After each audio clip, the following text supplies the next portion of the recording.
Mungkin kan juga dimenangkan tanpa ada sesuatu yang memang ada pertimbangan majelis hakim pastinya gitu. Dan ya kita harus percaya gitu ya. Dan saya sendiri sejauh ini tidak ada intervensi apapun ke majelis hakim di pengadilan negeri, banding maupun kasasi. Gak pernah saya berinteraksi dengan hakim manapun, nggak ada gitu. Artinya ya sudah wes, pasrah wes gitu. Dan ini kan bukan perkara yang teman-teman tahu sebelumnya. Jadi begini, kalau Yusuf Mansur mengatakan dia punya alat bukti berkaitan dengan itu salah. 100% salah, Mas. Karena apa yang diperiksa oleh Pengadilan Tinggi DKI Jakarta dalam tingkat banding maupun dalam tingkat kasasi itu putusannya sesuai dengan berita yang ada itu kan NO, Mas. Betul. Kalau itu NO berarti belum memeriksa materi pokok perkara, begitu. Artinya apa yang harus dibuktikan tidak ada bukti kan begitu. Kalau saya pribadi saya tidak percaya, Mas. Kalau itu tidak ada intervensi, tidak ada tidak ada permainan kotor, saya pribadi tidak percaya. Kenapa wartawan itu percaya saja semua omongan Yusuf Mansur kan begitu? Coba kemarin dia ngomong saya nggak ada interaksi. Coba wartawan tanyain, Pak ada nyuruh orang nggak berinteraksi dan lain sebagainya. Ini dugaan saya ya. Bapak berani bersumpah mubahalah nggak di sini? Kalau Bapak tidak melakukan permainan kotor Bapak menang, berani nggak Ustadz gitu? Kalau saya ditantang kayak gitu, karena saya bersih, saya berani. Putusan banding Pengadilan Tinggi, kemudian putusan kasasi Mahkamah Agung itu, saya itu lebih dulu awak media ketimbang saya sebagai pihak. Masyarakat bisa menilai pihak yang berperkara saja belum menerima, kemudian awak media sudah tahu dan pihak sebelah Yusuf Mansur sudah melakukan konferensi pers. Artinya masyarakat bisa menilai di sana. Kira-kira kita bisa berprasangka ada apa sih gitu loh, Mas. Dan sampai dengan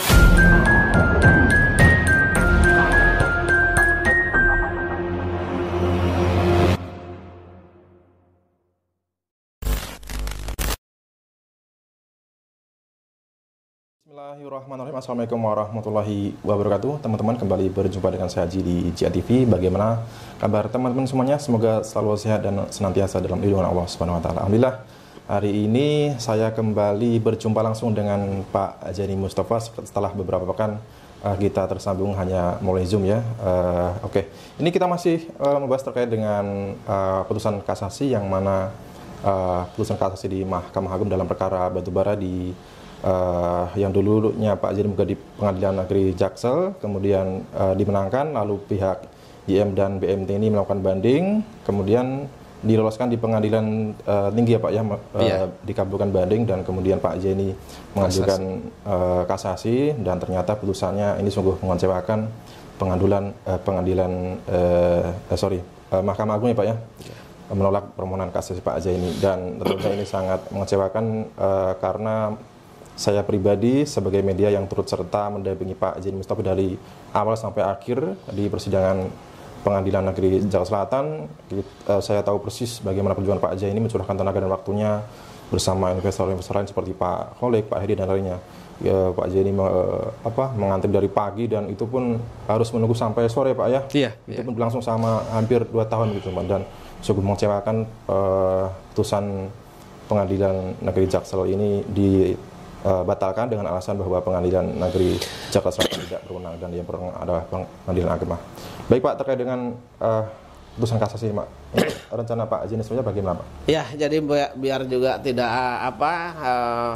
masyarakat yang mendengar juga mungkin lebih paham, mungkin saya awal bahas dari awal ya Mas, baik, tapi tidak terlalu panjang saya kira.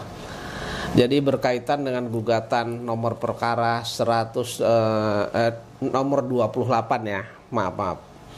Perkara nomor 28 Pengadilan Negeri Jakarta Selatan tahun 2022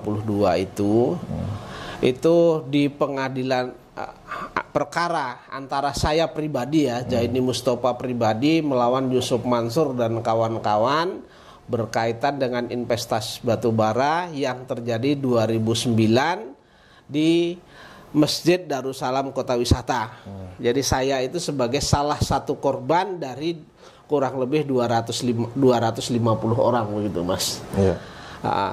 Gugatan di Pengadilan Negeri Jakarta Selatan itu, putusan Pengadilan Negeri Jakarta Selatan itu sudah masuk materi pokok perkara, Mas. Jadi eksepsi dari Yusuf Mansur dan kawan-kawan sudah ditolak, kemudian masuk materi pokok perkara. Artinya pokok perkara yang menjadi masalah itu diperiksa. Pokok perkara yang menjadi masalah itu adalah wan prestasi atau ingkar janji berkaitan dengan bisnis batubara yang dibawa oleh Yusuf Mansur. Jadi majelis hakim sudah masuk materi pokok perkara, memeriksa seluruh alat bukti, terus kemudian keterangan saksi ya. Bukti ada bukti tertulis, kemudian keterangan saksi. Majelis Hakim Pengadilan Jakarta Selatan itu memutuskan bahwa Yusuf Mansur dan kawan-kawan ini ya kan itu menerima uang investasi, kemudian setelah menerima kemudian itu uang investasinya tidak dikembalikan dan keuntungan yang dijanjikan juga tidak dipenuhi gitu. Sehingga pengadilan itu memutuskan bahwa itu wan prestasi. Begitu putusannya begitu, Mas. Jadi masuk materi pokok perkara. Intinya sudah menyatakan Yusuf Mansur ini bersalah begitu, Pak. Sudah. Jadi pokok perkaranya sudah diperiksa dan terbukti Yusuf Mansur dan kawan-kawan itu menerima uang investasi, kemudian tidak mengembalikan uang investasi dan tidak memberikan keuntungan yang dijanjikan, begitu. Lalu Yusuf Mansur kemudian banding ya, Yusuf Mansur sebagai salah satu pihaknya banding, kemudian BMT Darussalam juga banding begitu, Mas. Banding ke Pengadilan Tinggi DKI. Oleh Pengadilan Tinggi DKI itu hanya diperiksa masalah tata cara beracaranya. Menurut mereka bahwa Pengadilan Negeri Jakarta Selatan itu tidak berwenang mengadili perkara yang saya ajukan itu. Yang berwenang mengadili adalah Pengadilan Agama. Dasarnya adalah perjanjian antara BMT Darussalam dengan salah satu investor yaitu Bu Ilis yang beberapa yang lalu mengajukan gugatan di Pengadilan Negeri Bogor itu. Artinya kalau melihat ketentuan hukum 1340 itu KUA Perdata, tentu perkara saya tidak bisa diputus dengan alat bukti itu. Karena saya tidak di dalam perjanjian itu saya tidak tahu menau, begitu, Mas. Oleh pengadilan tinggi menyatakan bahwa ini bukan kewenangan Pengadilan Negeri Jakarta Selatan, tapi kewenangan Pengadilan Agama kan begitu. Akhirnya putusannya menjadi NO. NO itu artinya putusan gugatan tidak diterima ya kan. Bukan ditolak ya, tidak diterima. Kemudian atas putusan Pengadilan Tinggi DKI Jakarta tersebut saya mengajukan kasasi. Informasi yang terakhir adalah putusan kasasi Mahkamah Agung itu juga tidak menolak permohonan kasasi saya. Artinya kalau itu ditolak berarti masih bertahan di putusan Pengadilan Tinggi kan begitu. Putusannya masih sama dengan putusan Pengadilan Tinggi kan begitu, Tinggi DKI kan. Itu. Kemudian saya sudah mendengar dari awak media dan sudah ada yang wawancara terhadap saya. Kemudian saya juga sudah dikirimi videonya Yusuf Mansur, mereka konferensi pers dan lain sebagainya. Tapi anehnya putusan itu, Mas, sampai dengan detik ini, saat ini kita wawancara ini, putusan itu belum, relas pemberitahuan putusan itu belum sampai kepada saya. Karena ini sudah santer beritanya di media sosial, kemudian di berita-berita di TV, sehingga saya itu tanggal 7 itu saya bersurat ke Ketua Pengadilan Negeri Jakarta Selatan dan Ketua Mahkamah Agung RI menanyakan perihal putusan tersebut. Kalau memang benar sudah ada putusan kasasi Mahkamah Agung, saya minta segera saya diberitahu. Kan aturannya begitu sudah ada putusan saya diberitahu. Sebenarnya seharusnya saya lebih tahu terlebih dahulu ketimbang awak media. Awak media itu sebenarnya tahunya dari para pihak kan begitu. Ini kan lucu. Tapi sampai dengan detik ini, hari ini tuh tanggal 15 ya Mas, besok 16. Itu sampai dengan saat ini surat relas pemberitahuan terhadap putusan Mahkamah Agung itu sampai dengan saat ini belum sampai ke tangan saya Mas, gitu. Nah, kemudian yang Mas Hadi tanyakan adalah bagaimana Pak rencananya ke depan, begitu kan? Betul. Nah, rencana saya terhadap putusan kasasi Mahkamah Agung tersebut, saya akan mengajukan permohonan PK. PK itu adalah peninjauan kembali, ya kan? Kalau mekanisme gugatan di pengadilan negeri tingkat pertama, kemudian banding di tingkat pengadilan tinggi, kemudian kasasi di Mahkamah Agung itu kan acara acara biasa. Tetapi saya akan mengajukan peninjauan kembali, ini acara luar biasa Mas, begitu ya.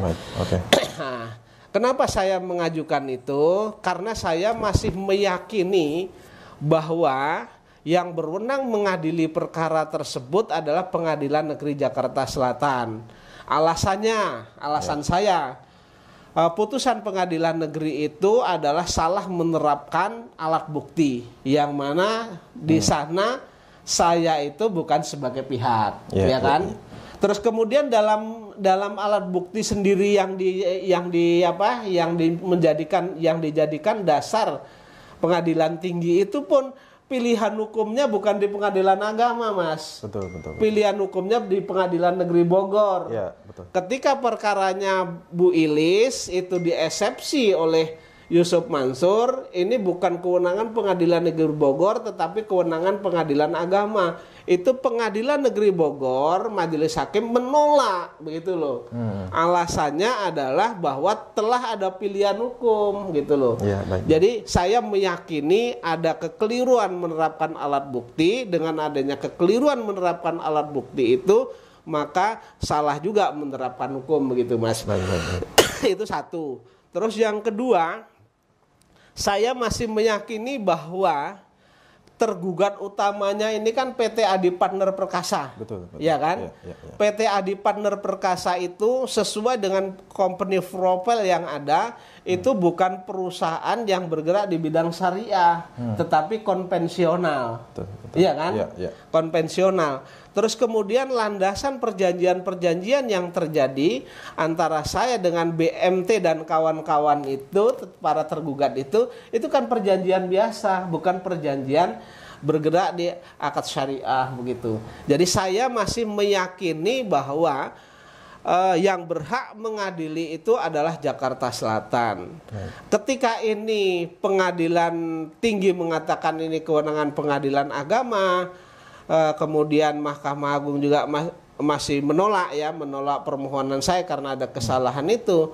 Menurut hemat saya adalah sangat dipaksakan, begitu. Makanya harus kita buka selebar-lebarnya informasi ini kepada publik. Ini loh yang terjadi di negeri ini, begitu Mas. Dan nanti ketika saya sudah mendapat relas putusan itu akan saya periksa. Kalau toh di sana memang ada pembelokan hukum atau penerapan hukum yang tidak sesuai dengan ketentuan hukum, walaupun itu putusan Mahkamah Agung dan itu Hakim Agung, tetap saya akan mengajukan pelaporan terhadap majelis hakim itu. Jadi biar sekalian kita buka, ini loh negeri Indonesia itu seperti ini, memang harus dibersihkan.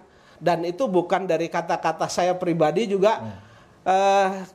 Saya juga mendengar Profesor Mahfud ya, ahli hukum dari UII juga mengatakan seperti itu, gitu loh. Jadi memang di negara ini harus ada yang berani bersih-bersih, harus ada yang berani buka-bukaan, harus ada yang berani ngelawan bagaimana hukum itu nantinya diterapkan sesuai dengan ketentuan. Walaupun ini berat Mas, begitu. Baik. Ya, memang putusan kasih yang menolak permohonan kasih Pak Zain ini terkesan memang dipaksakan gitu Pak ya, karena perjanjian yang dimiliki oleh Bu Siti Rohimah dengan BMT ini dipaksakan masuk dalam perkara, menjadi alat bukti yang digunakan untuk mengo perkara saya. Ini kan sangat dipaksakan. Oke. Dan yang kedua, apakah ini juga mungkin syarat dengan keanehan atau kejanggalan Pak? Mengingat kalau tidak salah pada waktu pengadilan tinggi mengabulkan banding dari Yusuf Mansur dan BMT ini surat relas pemberitahuan ke Pak Zain ini juga terkesan diperlambat begitu Pak? Sama begitu ya? Jadi artinya baik itu putusan pengadilan tinggi, kemudian putusan banding pengadilan tinggi, kemudian putusan kasasi Mahkamah Agung itu, saya itu lebih dulu awak media ketimbang saya sebagai pihak. Nah, masyarakat bisa menilai pihak yang berperkara saja belum menerima, kemudian awak media sudah tahu dan pihak sebelah Yusuf Mansur sudah melakukan konferensi pers. Artinya masyarakat bisa menilai di sana. Kira-kira kita bisa berprasangka ada apa sih gitu loh Mas.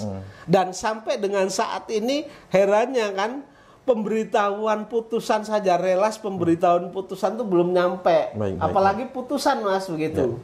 Ya. Jadi yang kesan yang pertama mengetahui ini pihak Yusuf Mansur dan kemudian tiba-tiba melakukan konferensi pers ya di berbagai media, sementara Pak Zain ini belum mendapatkan pemberitahuan sama sekali. Belum, saya belum dapat. Ya, okay. Dan juga di berbagai media ini Yusuf Mansur menarasikan bahwa dirinya ini mempunyai bukti Pak bahwa yang digunakan dalam pengadilan dalam banding di pengadilan tinggi dan juga kasasi ini bahwa mempunyai bukti bahwa dirinya itu tidak bersalah gitu. Padahal kan ini yang menjadi alasan bahwa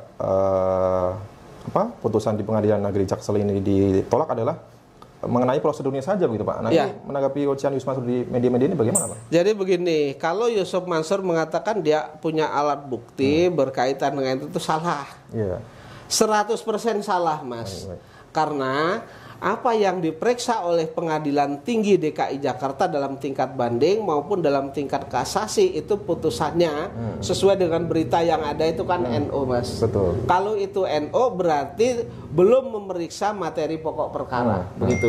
Artinya apa yang harus dibuktikan tidak ada bukti kan begitu. Yusuf Mansur itu hanya satu alat bukti yang dia ajukan dari Yusuf Mansur melalui kuasanya itu adalah profil company perusahaan PT Adi Partner Perkasa yang menyatakan yang di sana seolah-olah tidak ada Yusuf Mansur di sana. Untungnya saya itu mendapatkan satu putusan yang saya download dari websitenya Mahkamah Agung. Ada perkara Yusuf Mansur dengan CM Biniaga berkaitan dengan fasilitas CM Biniaga yang di sana juga dikemplang oleh PT Adi Partner Perkasa itu, ya kan? Itu Yusuf Mansur di sana digugat sebagai komisaris utama. Komisarisnya itu ada dua. Komisaris utama itu Yusuf Mansur, kemudian komisarisnya adalah Syakir Sula. Nah, di dalam jawabannya melalui kuasa hukum itu Yusuf Mansur di sana itu tidak menolak, tidak membantah sedikit pun didudukkan sebagai komisaris.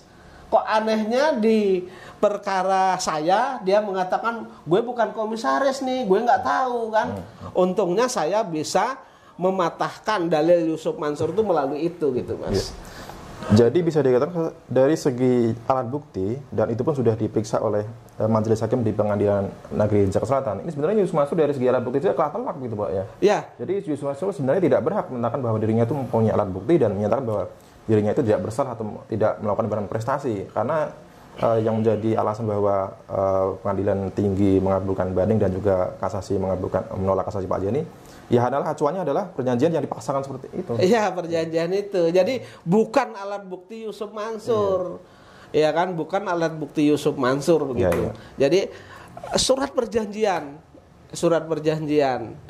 Itu pun sebenarnya surat perjanjian adalah saya yang mengajukan perjanjian itu untuk membuktikan bahwa BMT ini memang ada kerjasama dengan PT Adi Partner Perkasa. Karena di sana tertulis dasar dia membuat perjanjian berkaitan dengan bisnis batu bara dengan Bu Ilis ini adalah kerjasama BMT Darussalam dengan PT Adi Partner Perkasa, yang dimana PT Adi Partner Perkasa itu direkturnya itu Adiansah, kemudian komisarisnya adalah Yusuf Mansur. Iya. Dan yang sangat disayangkan ini wartawan TV terkesan menelan mentah-mentah ya omongan Yusuf Mansur ya, bahwa dirinya itu mengatakan tidak bersalah, punya alat bukti dan segala macam gitu Pak ya. Iya. Oke Pak, berarti rencana Pak Jeni mengajukan PK, apakah mungkin Pak Jeni sudah mempunyai dasar alat bukti tambahan atau novum tambahan untuk mengajukan PK nanti gitu Pak? Yang jelas saya akan mengajukan PK ini sesuai dengan ketentuan apa yang bisa di PK. Apa yang bisa di PK, apa alasan PK itu, apa yang bisa diajukan. Satu adalah bahwa memang benar-benar di sana ada kesalahan penerapan hukum, Mas. Saya meyakini di sana benar-benar ada penerapan hukum yang salah. Makanya sebagai syarat mengajukan ini saya punya dasar. Kemudian yang kedua saya itu punya alat bukti baru, novum baru yang dikeluarkan oleh Menteri Koperasi dan UKM. Menteri Koperasi dan UKM mengatakan bahwa BMT Darussalam itu ketuanya adalah Imam Prakoso, kemudian sekretarisnya adalah Eko Perihantono. Sementara dalam perkara nomor 28 itu yang mengaku sebagai ketua BMT Darussalam adalah Chandra Darmawan, kemudian sekretarisnya adalah Yudi. Nah, kalau kita adu dengan alat bukti yang dari Menteri Koperasi, tentu orang-orang yang mengaku ini bukanlah orang yang mempunyai kewenangan atau kompeten untuk memberikan surat kuasa. Dan itu sudah saya laporkan juga ke Polda Metro Jaya. Perkaranya dilimpahkan ke Pengadilan Negeri Polres Jakarta Selatan ya. Saya laporkan di Polda Metro Jaya, kemudian dilimpahkan ke Polres Jakarta Selatan, dan itu akan saya kejar terus dan akan saya monitor terus begitu. Itu Mas. Baik. Nah, kemudian karena ini ada pihak si Chandra Darmawan dan R. Yudi Suwardi ini melakukan tanda tangan surat kuasa, kemudian untuk berperkara di Pengadilan Negeri Jakarta Selatan, yang mana sesuai dengan surat keterangan dari Menteri Koperasi dan UKM itu dia tidak berwenang, maka begitu nanti keluar putusan kasasi Mahkamah Agung ini juga akan saya lakukan gugatan terhadap 2 orang itu dan pengurus BMT yang lama perbuatan melawan hukum. Jadi panjang Mas masalahnya ini. Kalau melihat konferensi pers secara utuh, ini berkali-kali Yusuf Mansur mengatakan bahwa dirinya itu tidak melakukan intervensi dalam perkara ini, tidak ada interaksi dengan hakim gitu Pak. Padahal wartawan sendiri tidak ada yang menanyakan hal itu gitu Pak. Nah ini Pak Jeni mengatakan menganggap ini seperti apa Pak? Terkesan Yusuf Mansur ini seolah-olah sebelum ada yang berpikiran seperti itu, Yusuf Mansur sudah mengatakan bahwa tidak ada intervensi dengan hakim itu Pak. Ya, kalau saya pribadi saya tidak percaya Mas. Kalau itu tidak ada intervensi, tidak ada permainan kotor, saya pribadi tidak percaya. Kenapa wartawan itu percaya saja semua omongan Yusuf Mansur kan begitu? Coba kemarin dia ngomong saya nggak ada interaksi. Coba wartawan tanyain, Pak ada nyuruh orang nggak berinteraksi dan lain sebagainya. Ini dugaan saya ya. Bapak berani bersumpah mubahalah nggak di sini? Kalau Bapak tidak melakukan permainan kotor Bapak menang, berani nggak Ustadz gitu? Kalau saya ditantang kayak gitu, karena saya bersih, saya berani. Oke Pak.